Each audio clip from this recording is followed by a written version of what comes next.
रौद्रगढ़ राज्य में हर दिन की तरह ही आज का दिन भी एकदम कुशल मंगल से बीत रहा था कि तभी लाखन वहां आ धमकता है।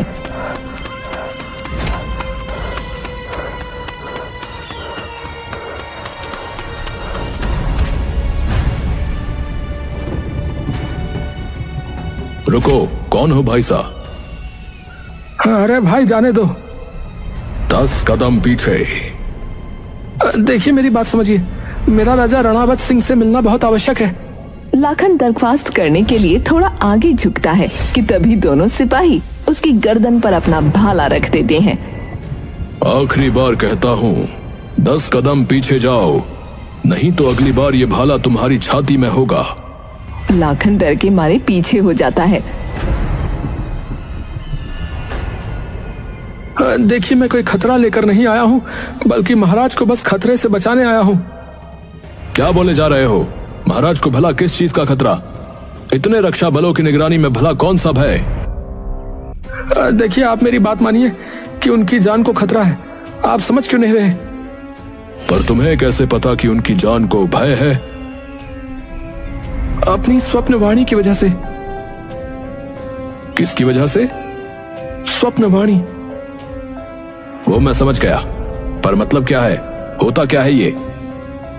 मैं सब बता दूंगा, आप बस मुझे महाराज के पास ले जाइए।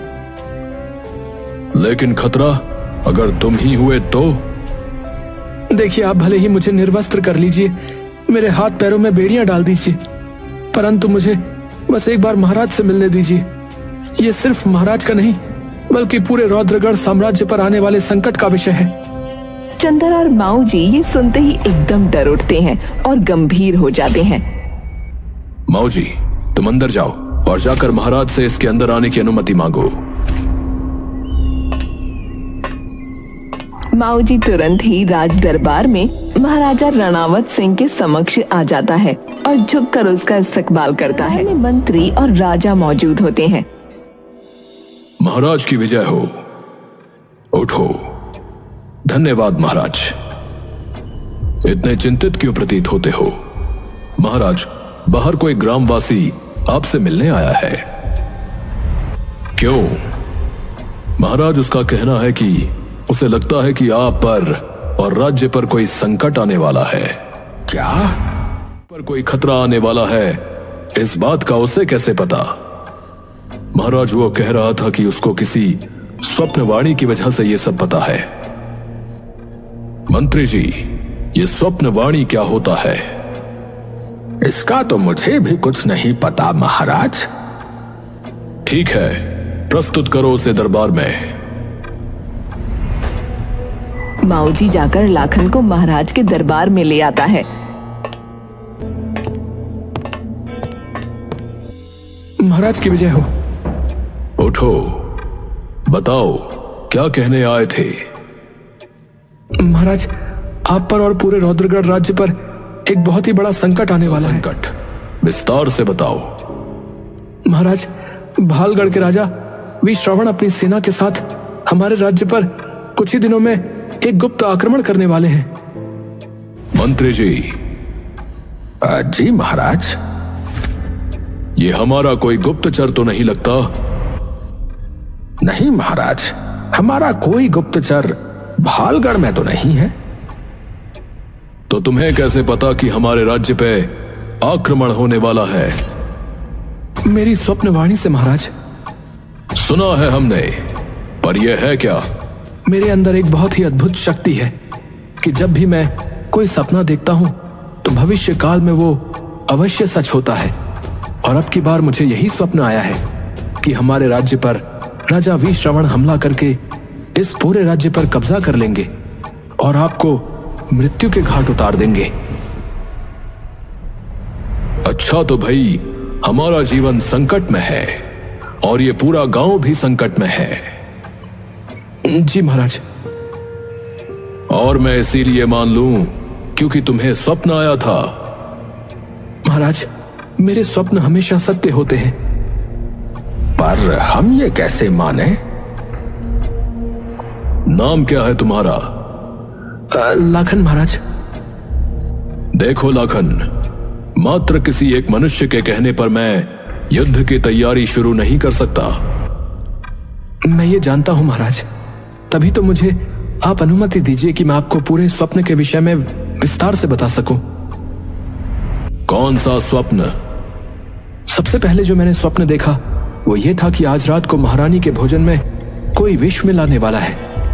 वो कौन है ये मुझे नहीं पता, पर जब महारानी वो खाना खा लेती हैं तो दुर्भाग्यवश उनकी मृत्यु हो जाती है। और जब पूरा राज्य और खासकर आप महाराज इस शोक में डूबे होते हैं तो इसी बात का फायदा उठाकर वीरश्रवण अपनी पूरी सेना समेत इस पूरे राज्य पर हमला कर देते हैं। मैंने देखा महाराज कि उस हमले से राज्य के सभी गांव आग में झुलस रहे हैं और अंत में मैंने बस ये देखा कि वीरश्रवण आपको बंदी बनाकर ले जा रहा है। ये था मेरा पूरा स्वप्न महाराज। तो फिर यह कैसे पता लगेगा कि तुम सत्य हो या झूठे? और कोई महारानी के भोजन में विष क्यों मिलाएगा? ये तो मुझे ज्ञात नहीं है महाराज। पर मेरे पास इसका एक उपाय है महाराज। आज जो भोजन रानी सा के पास आएगा उसे लेकर हम राजवैद्य के पास जाएंगे। उनके पास ऐसी चीजों का पता लगाने के कई नुस्खे होते हैं। ठीक है, तो फिर आज दिन ढलते ही महारानी के लिए जो भोजन बनेगा उसे यहां लाया जाए और राजवैद्य को भी दरबार में प्रस्तुत किया जाए। अवश्य महाराज। दिन ढलते ही महारानी की भोजन की थाली और राजवैद्य दोनों को दरबार में पेश किया जाता है। महाराज की विजय हो। उठिए राज्यवैद्य जी, हमें आपकी सहायता चाहिए। जैसा आप कहें महाराज। चंदर,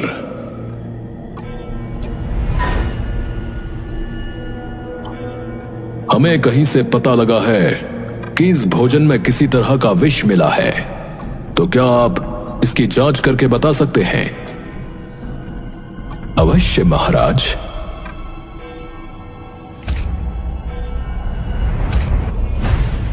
महाराज, ये बात एकदम सत्य है। इस भोजन में विष था। शायद चावलों में और सब्जी में नील विष डाला गया है, जिसकी हल्की सी मात्रा से किसी को भी दिल का दौरा पड़ सकता है और उसकी मृत्यु हो सकती है।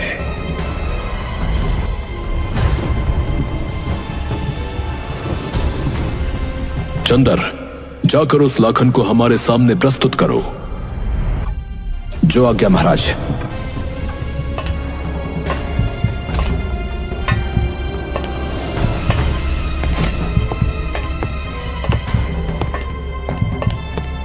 महाराज की विजय हो।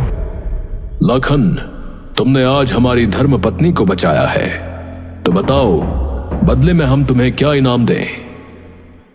महाराज, मैं तो बस आपके कुशल मंगल के लिए यहां पर आया था, परंतु इस वक्त मेरे घर परिवार की हालत बहुत बुरी है महाराज। घर में लेश मात्र भी धन नहीं है, तो आप हमें अगर अपने महल में ही कोई कार्य सौंप दें तो आपकी बहुत कृपा होगी महाराज। ठीक है, तो आज से तुम महल के मुख्य द्वार पर हमारे पहरेदार रहोगे। आपका बहुत बहुत धन्यवाद महाराज। आपका बहुत बहुत धन्यवाद। महाराज की सदा विजय हो। अब हमें यह बताओ लाखन कि हमला कब और कहां होगा? ये तो मुझे नहीं पता महाराज कि कब होगा, परंतु उनकी सेना पीछे की ओर से हमला कर रही थी। ठीक है मंत्री जी, पीछे के द्वार पर सेना बढ़ा दी जाए और सेना के हर व्यक्ति को कहो कि तैनात रहे। जी महाराज। पर महाराज, एक और समस्या है। वो क्या? कि महारानी के भोजन में विष मिलाया किसने? अरे हां मंत्री जी, रसोई के हर एक व्यक्ति से, हर एक दासी से कड़ी पूछताछ की जाए, विशेषकर उससे जिसने आज महारानी का भोजन बनवाया। अवश्य महाराज। ठीक है लाखन, अब तुम जा सकते हो। महाराज की विजय हो। महाराज की विजय हो।